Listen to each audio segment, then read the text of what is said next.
Il consigliere regionale Marco Dolfin, Lega Liga Veneta, ha sollevato preoccupazioni riguardo i disagi che stanno affliggendo viaggiatori e pendolari che utilizzano il servizio pubblico di trasporto. Secondo Dolfin, un servizio adeguato non può essere offerto a spot, ma richiede continuità e costanza.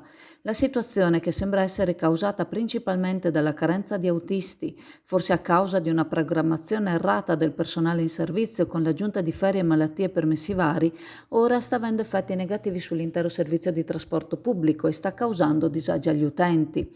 Il consigliere ha fatto riferimento alle corse cancellate sulle linee 80 e 85 di Arriva Veneto, che collegano Sottomarina Chioggia, Venezia e l'aeroporto Marco Polo di Mestre, linee frequentemente utilizzate da centinaia di studenti, lavoratori e turisti per gli spostamenti tra Chioggia, Venezia e viceversa.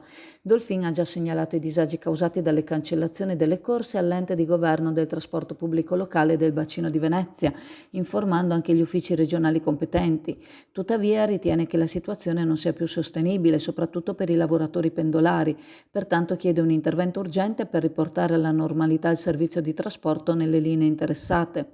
Chiede inoltre il rispetto del contratto di affidamento del servizio e delle esigenze dell'utenza coinvolta.